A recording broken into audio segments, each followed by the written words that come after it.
hiyo leo Azam akishinda anamovertake Simba kwenye msimamo. Simba sana 43. Of course. Yeah. Azam akishinda kwa tofauti ya goli mbili. Yes, inabidi ndo overtake Simba pale. Yeah. Tuwatizame wote wana mechi 10 zimesalia. Wote wamecheza mechi 20. Possibility ya Azam kucheza ligi ya mabingwa msimu unaofuata ni kubwa kiasi gani? Sitaki kuzungumzia ubingwa wa ligi. Ligi ya mabingwa. Maana ligi ya mabingwa, bingwa wa ligi kuu na makamu wake ndo anaenda ligi ya mabingwa Afrika. Yeah, Azam ili acheze ligi ya mabingwa, it means lazima akae kwenye zile nafasi mbili za juu. Kwa hiyo tutaanza kuzifanya tathmini za Azam dhidi ya hawa walio kwenye hizo nafasi mbili za juu.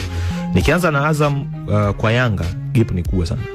Alama 8 ligi kuu Tanzania bara ni nyingi sana. Yaani ili Azam azifidie hizi 8, Yanga itabidi awe kwenye moja kati ya misimu ya hovyo sana ili Azam aweze kufika kwenye hizo alama 8, na ukumbuka tu sio alama 8 bali ni alama 8 zitakazosindikizwa na magoli mengi zaidi kuliko Young Africans. So Azam kwa Yanga ni kitu kigumu sana yeye kwenda kukaa pale juu.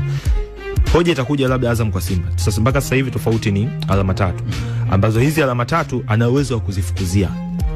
Ila changamoto itakapokuja ni historia ya maisha ya Azam ligi kuu na kitu ambacho amekionyesha msimu huu. Kwa sababu msimu huu tunapozungumza mpaka hapa Azam ana sare 10. Katika hizo sare 10 amezitoa kwenye mechi ambazo Simba na uwezo wa kuzishinda.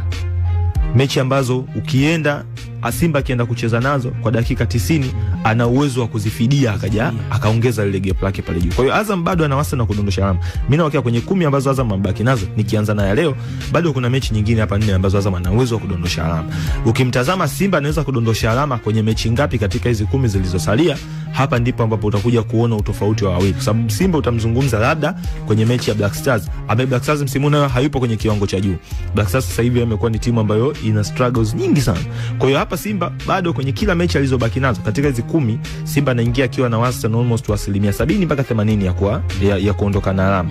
Azam huu wastani inawezekana kawa hajaufikia. Sababu kama alidondosha alama kwenye michezo yenye mfanano mzunguko uliopita, garantia yeye kutodondosha sasa hivi haipo. Kwa hiyo possibility ya yeye kucheza itakuwepo iwapo kitu kifuatacho kitatokea. Iwapo Simba watakuwa wana mfululizo wa kudondosha alama kwenye mechi dhidi ya timu za madaraja ya kati. Jambo ambalo sio alina uwezekano mkubwa wa kutokea. Sisemi kwamba haliwezi kutokea. Hapana, this is football. Uwezekano hilo jambo kutokea ni mdogo. Kwa hiyo Azam yawezekana safari yake yeye kucheza Champions League ikawa determined na namna gani yeye atafukuza kwanza msimu, huku akitegemea kwamba yule anayemfukuza kwenye msimu at least adondoshe alama. Maki hapa tuzungumzie mechi moja tu. Ni mechi mbili tunazozungumza. Yaani Simba lazima afanye blanda kwenye mechi mbili ili Azam akae